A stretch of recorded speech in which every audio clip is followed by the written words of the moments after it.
Hello, എല്ലാവരും സുഖമായിരിക്കുന്നു എന്ന് വിശ്വസിക്കുന്നു. ഇന്ന് ഞാൻ ചെയ്യാൻ പോകുന്നത് ഒരു വെജിറ്റബിൾ കുറുമയാണ്.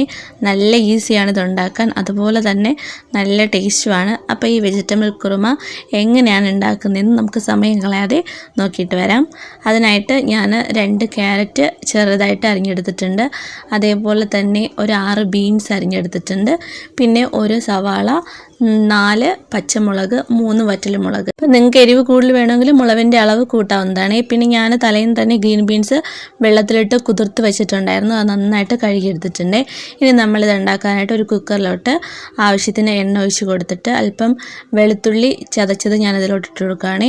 അതൊന്ന് നിറം മാറി വരുമ്പോൾ ഇതിലോട്ട് ഞാൻ ഒരു ടീസ്പൂൺ പെരിഞ്ജീരകം കൂടി ഇട്ട് ഇളക്കി കൊടുക്കുന്നുണ്ട്. ഈ പെരിഞ്ജീരകം ഒന്ന് നിറം മാറി വരുന്നവരെ ഇളക്കി കൊടുക്കണം. ഇനി ഇതിൻ്റെ നിറമൊക്കെ ഒന്ന് മാറി വരുമ്പോൾ ഞാൻ നേരത്തെ നമ്മൾ എടുത്ത് വെച്ച വറ്റൽമുളക് 2ആയിട്ട് കീറിയിട്ടിട്ട് കൊടുക്കുകയാണ്. അതേപോലെ തന്നെ പച്ചമുളകും 2ആയിട്ട് കീറിയിട്ട് ഇതിലോട്ടിട്ട് കൊടുക്കുകയാണ്. ഇത് ജസ്റ്റ് ഒന്ന് വഴറ്റിയെടുക്കാം. ഇനി ഇതിലോട്ട് ഞാൻ ഒരു തണ്ട് കറിവേപ്പില കൂടെ ചേർത്ത് നന്നായിട്ടൊന്ന് ഇളക്കിയെടുക്കുന്നുണ്ട്. ഇതൊന്ന് നന്നായിട്ട് മിക്സായി വരുമ്പോൾ നമുക്കിതിൽ പൊടികൾ ചേർക്കണം.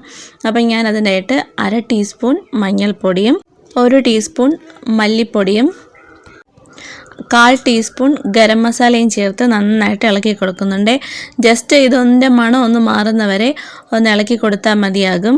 ഇതൊക്കെ ഒന്ന് ഇളക്കിയെടുത്ത ശേഷം ഇതിലോട്ട് നമ്മൾ നേരത്തെ കഴുകി വൃത്തിയാക്കി വെച്ചിരുന്ന ഗ്രീൻ ബീൻസ് മുഴുവനായിട്ടും ചേർത്ത് കൊടുക്കുന്നുണ്ട്.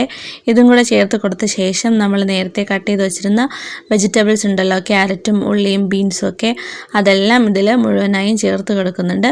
ഇനി ചേർത്ത് കൊടുത്ത ശേഷം ഇതെല്ലാം നല്ലപോലെ ഒന്ന് മിക്സ് ചെയ്തെടുക്കാം. മിക്സ് ചെയ്ത ശേഷം നമ്മൾ ഇനി ഇതിലോട്ട് ഈ കടലയും വെജിറ്റബിൾസൊക്കെ വേവാൻ ആവശ്യമുള്ള വെള്ളം ഒഴിച്ച് കുക്കർ അടച്ചു വെച്ച് വേവിക്കുവാണ്.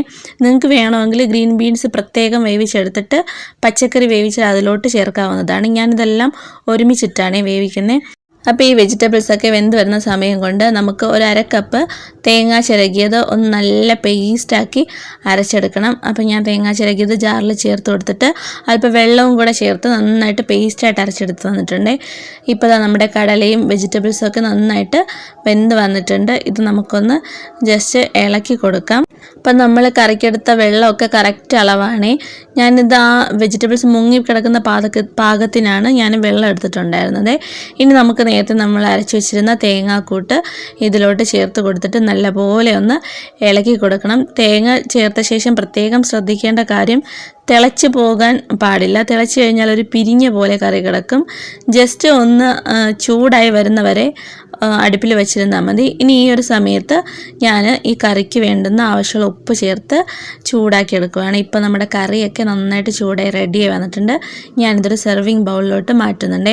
അപ്പോൾ നല്ല ടേസ്റ്റാണ് ഈ ഒരു കറി. ഇത്രയും ടേസ്റ്റ് ആയിട്ടുള്ള, ഇത്രയും എളുപ്പത്തിൽ ഉണ്ടാക്കാൻ പറ്റുന്ന ഈ ഒരു വെജിറ്റബിൾ സ്റ്റൂ എല്ലാവരും ഒന്ന് ട്രൈ ചെയ്ത് നോക്കണം. നിങ്ങളുടെ ഫീഡ്ബാക്ക് നമ്മുടെ ഈ ചാനലിലെ കമൻറ്റ് ബോക്സിൽ അറിയിക്കുകയും വേണം. വീഡിയോ ഇഷ്ടപ്പെട്ടാൽ ലൈക്ക് ചെയ്യണം. അതേപോലെ തന്നെ ചാനൽ സബ്സ്ക്രൈബ് ചെയ്യാനും മറക്കരുതേ.